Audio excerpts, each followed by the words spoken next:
Sebastian, I think it's your third year in the team, but the team was all over the place last week because of the Tour de France wild card. Was it a surprise for the team?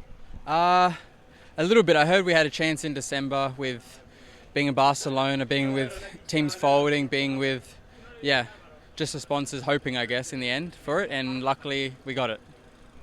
What does an Australian do in a Spanish team? Have fun. Yeah, the Spanish guys are super fun, have a good mentality like the Australians, and it's not too much different, yeah. Yeah, because you were in Israel in one of the biggest teams in the world.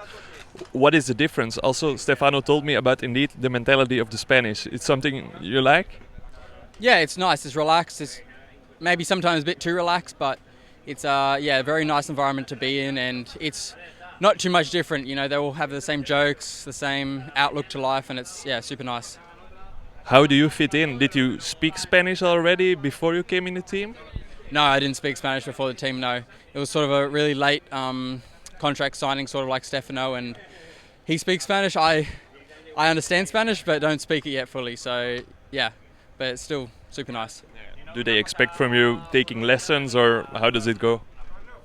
No, they don't expect lessons, actually. They're super relaxed about it. All the young guys speak English, and it's, really relaxed. I'm trying to still learn by myself, so it's, a work in progress. How did you see the team evolve this past 3 years? Because it's a team with a long history, I think, but the last 3 years, I guess they are getting more and more professional? Yeah, it's a super long history with the team, 20 plus years with the same sponsor, and I think, yeah, exactly, it's super unique for the team, and it's also, super, I guess you could say a good present for the team getting the Tour de France invite with such a, teams folding every couple of years and them sticking around. They sort of deserve it in the end, I think. But yeah, this last year I felt a big step up compared to the last 2 years with the team, the professionalism, everything, trying to be, move up a level with the point system. It's sort of a pressure for them to really evolve.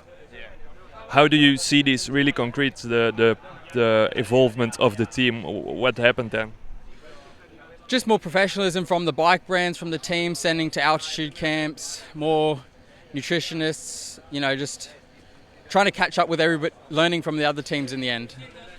Also, I think in terms of riders, Oldani, Gaviria, it's not bad riders. No, for sure not. They always find a good few riders. Last year we had Thomas Silva. We got Edu Prades, who always is a very consistent race in these one-day races, and hopefully today, Oldani, Gaviria, so on. Do you feel like the team can really add something to the Tour de France? Yeah, for sure. That's always the goal to every race, is to add something. It doesn't. You see every year people you don't expect stepping up at the Tour de France, and it only takes, a good season, more confidence to step up. What's the difference, you think, between your team, and why did you get the wild card? You think because Unibet Titema Rockets was also in the running?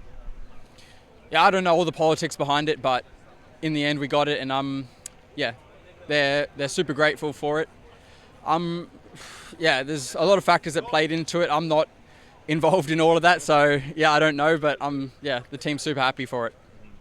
Do you want to add something in terms of like an attacking way? I know Caja Rural is an attacking team, or also in terms of the results with, for example, the sprinters?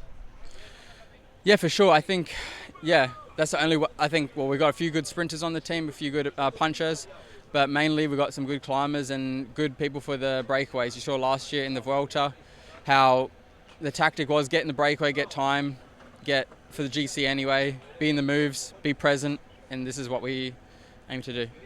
For you personally, you already did Tour and Vuelta, so Giro and Vuelta. Sorry, what is the Tour de France for you? What does it mean? Yeah, for an Australian, the Tour de France is everything. We don't. If you say the Giro or the Vuelta in Australia, no one has a clue, and the Tour is the only race in people's minds. So it'd be super nice to do it and do all three. Tell people, if you're not a real cyclist in Australia, if you haven't done the Tour de France, so it'd be super nice to do it, in my opinion. What is something we should know about the team, you think?